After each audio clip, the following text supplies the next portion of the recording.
السلام علیکم ورحمۃ اللہ۔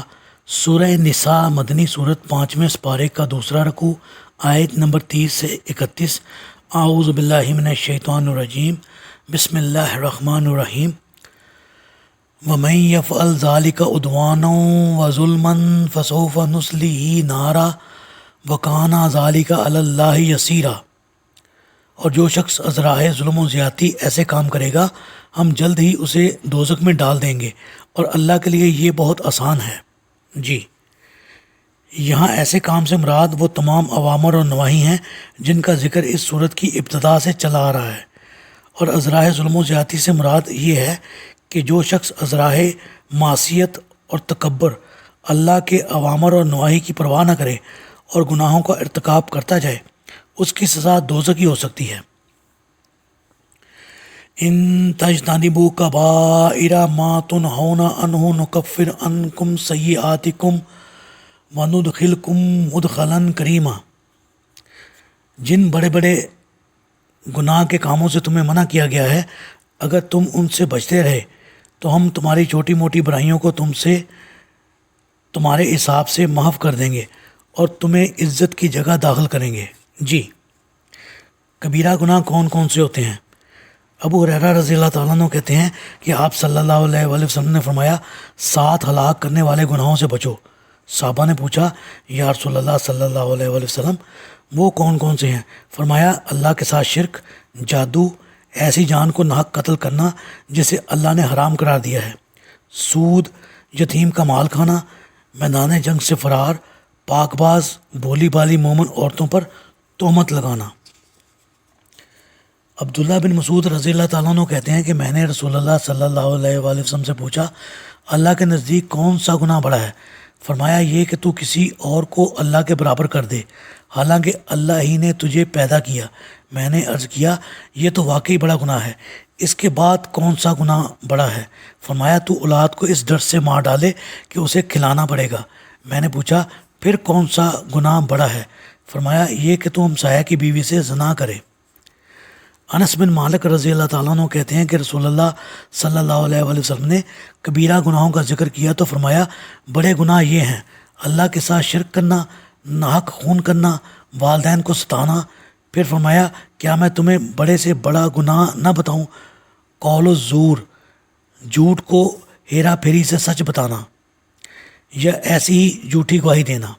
الغرض، کبیرہ گناہوں کی فہرست بڑی طویل ہے۔ بعض گناہ ایسے ہوتے ہیں جو موقع محل کے لحاظ سے مزید شدت اختیار کر جاتے ہیں۔ مثلا لوگوں کا مال ناجائز طریقے سے کھانا کبیرہ گناہ ہے، مگر یتیم کا مال کھانا اور بھی بڑا گناہ ہے۔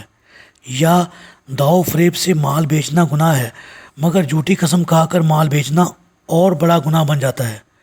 عام عورتوں پر تہمت لگانا بھی بڑا گناہ ہے، مگر بولی بالی انجان عورتوں پر تہمت لگانا مزید شدت اختیار کر جاتا ہے۔ اولاد کا قتل بڑا گناہ ہے، مگر مفلسی کے ڈر سے اولاد کا قتل اور بھی بڑا گناہ بن جاتا ہے۔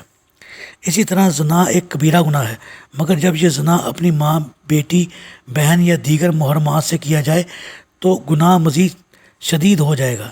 اسی طرح اگر شادی شدہ عورت یا مرد زنا کرے گا تو یہ گناہ کنوارے مرد یا عورت سے زیادہ شدید ہو جائے گا۔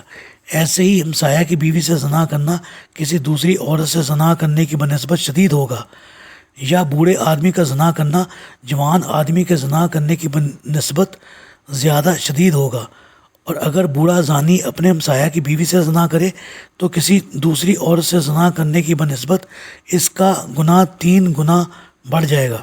یہی صورت باقی گناہوں کی ہوتی ہے۔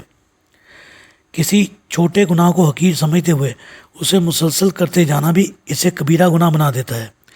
جس گناہ کے کام کے بعد اللہ کی، فرشتوں کی اور سب لوگوں کی لعنت کا ذکر ہو، یا صرف اللہ کی یا صرف رسول اللہ صلی اللہ علیہ وسلم کی لعنت کا ذکر ہو، وہ بھی حسب مراتب کبیرہ گناہ ہوتا ہے۔ جس گناہ کی بابت یہ ذکر ہو کہ قیامت کے دن اللہ اس کی طرف دیکھے گا بھی نہیں، یا اس سے کلام نہ کرے گا، یا اس پر غصے ہوگا، وہ بھی کبیرہ گناہ ہوگا۔ بڑے گناہوں سے اجتناب کے بعد چھوٹے گناہ اللہ ویسے ہی معاف کر دے گا اور جواب طلبی نہیں کرے گا، لیکن اگر بڑے گناہوں سے اجتناب نہ کیا جائے تو ساتھ ہی ساتھ چھوٹے گناہوں کا بھی مواخذہ ہوگا۔ واضح رہے کہ سورہ نجم کی آیت نمبر 32 میں یہی مضمون بیان کیا گیا ہے، اور وہاں سیئات کی بجائے اللمم کا لفظ آیا ہے، اور اس کا معنی بھی چھوٹے گناہ ہیں۔ ابن عباس رضی اللہ تعالیٰ عنہ کی وضاحت کے مطابق سیئات یا اللمم سے مراد وہ چھوٹے گناہ ہیں جو کسی بڑے گناہ کا سبب بنتے ہیں۔ مثلا حدیث میں آتا ہے کہ آپ صلی اللہ علیہ وآلہ وسلم نے فرمایا، آنکھ کا زنا ہے، کان کا بھی، زبان کا بھی، اور ہاتھ پاؤں کا بھی۔ پھر فرج یا ان کی تصدیق کر دیتا ہے یا تکذیب۔ گویا آنکھ کا زنا غیر محرم کی طرف دیکھنا، پاؤں کا اس کے پاس چل کر جانا، زبان کا اس سے شہوانی گفتگو کرنا، نفس کا اس زنا کی خواہش کا کرنا۔ اب اگر زنا اس سے صادر ہو جاتا ہے تو باقی چھوٹے گناہ بھی برقرار رہیں گے، اور اگر بچ جاتا ہے تو یہ چھوٹے گناہ معاف کر دیے جائیں گے، بشرط یہ کہ وہ نیک اعمال بھی بجا لانے والا ہو۔ تو ان نیک اعمال کی وجہ سے یہ چھوٹے گناہ معاف ہو جاتے ہیں۔ اللہ تعالیٰ سے دعا ہے اللہ تعالیٰ ہمیں کبیرہ اور صغیرہ گناہوں سے محفوظ رکھے اور ہمارا خاتمہ ایمان پر فرمائے، آمین۔